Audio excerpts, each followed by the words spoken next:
Well, as we've noted, one of the big takeaways, certainly for investors, is changes to the capital gains tax system here in Canada, with the inclusion levels rising on sums of more than $250,000 for individuals and on any gain for corporations. Let's bring in Ali Spinner. She's an expert. She's a tax partner at Crowe Soberman LLP. She was in the lockup yesterday. Thank you so much for coming at a very busy time for people. Your profession. It's tax time, so we're delighted you're here with us.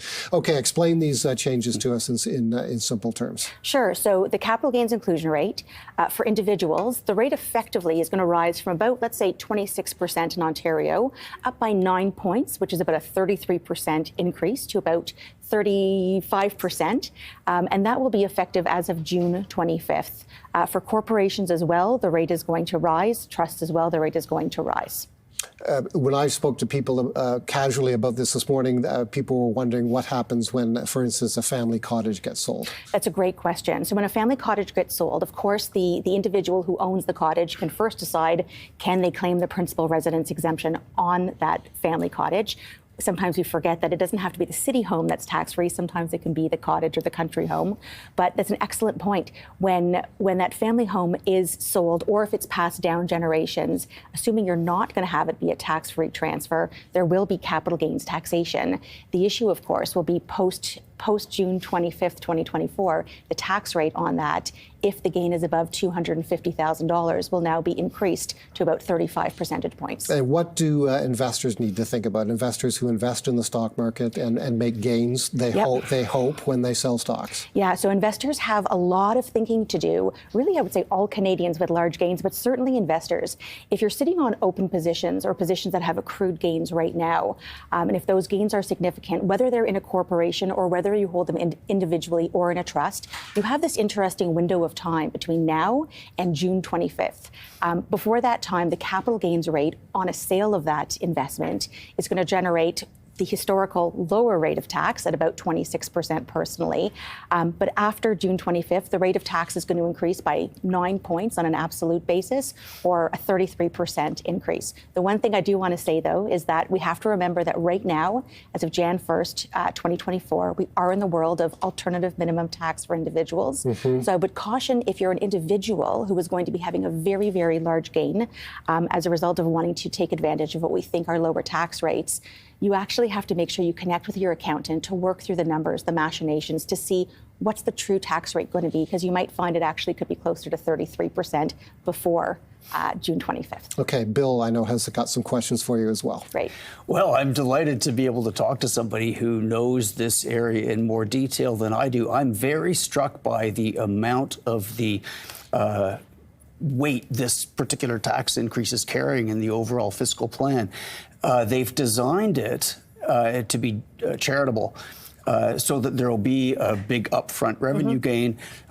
Is that partly just, do you think, because they need the money fast? Or is it also because they haven't actually figured it out? They haven't written the legislation, and there might be other shoes to drop. They got to get it sorted by June. There's many, many important points to unpack in what you just said. A couple of different things. You're right, the actual legislation has not been drafted, so it makes it very interesting and uncomfortable for planners like myself, accountants, to figure out what should we do.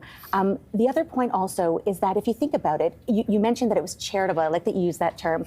It's true. Canadians now have this 2-month period, approximately 2 months, to decide, should they trigger tax, should they not trigger tax. I think it's actually important, and they did this on purpose. If they wouldn't have given any headway into when the change was going to be made, nobody would be triggering tax, and all that would have had happened is that people who were sitting on long-term holds would continue to sit on long-term holds. However, now people have options, and a result of those options, people may absolutely choose, and I think that they will, and the government is counting on it, people may choose to trigger gains, pay tax earlier than they otherwise would have had to, because now they have a decision. If they wouldn't have given us this 2-month window, there would be no decision to make. You would just decide, am I going to sell the asset or am I not? Now you can decide, can I sell the asset now? If I know I'm going to sell it within the next period of time, should I sell it now? Should I prepay tax earlier than I otherwise would have, but at a much lower tax rate? If Paul doesn't mind, it's not going to be like the Bear Trust debacle, is it? Where they announce that there's going to be a change and then they realize it's unimplementable and it doesn't happen? That's an issue that hits close to home, as I was here before talking about it, hoping that it wouldn't be a debacle. Excellent question. I'm not sure. Do I suspect this is going to be a bear trust debacle? No. However, what I've heard from many, many clients and many people in the tax planning community already is that many are waiting to see, well, wait, maybe we'll have a change in government and the change in government will have a different approach. I don't know. I don't have a crystal ball. How does this affect small business owners? The lifetime exemption has gone up by about $250,000. Yes, I think. absolutely. Explain that to us. Sure. So that's actually a great change. So for small business owners in Canada, historically, we've been able to shelter about $1 million of gain from taxation, resulted in savings of about $250,000 of tax. This is great because they've now increased that exemption to $1.25 million, and it's indexed to inflation. It was indexed before, but they've kind of ramped it up very quickly. So if an individual in Canada does have a sale of their small business that's qualifying, then absolutely they can shelter tax on the first $1.25 million of gain, which is great. What about, let's finish with big companies who are well in excess of all these thresholds. The criticism is that it will provide a disincentive for those companies to spend and invest. What are your thoughts there? I'm not sure that it provides a disincentive. There certainly isn't an incentive to do so. You know, perhaps if you fit into some sort of technology company that's able to get a very quick write-off of tax depreciation because you have certain capital in your business that's being written off quickly. Other than that, I think that they're probably pretty indifferent.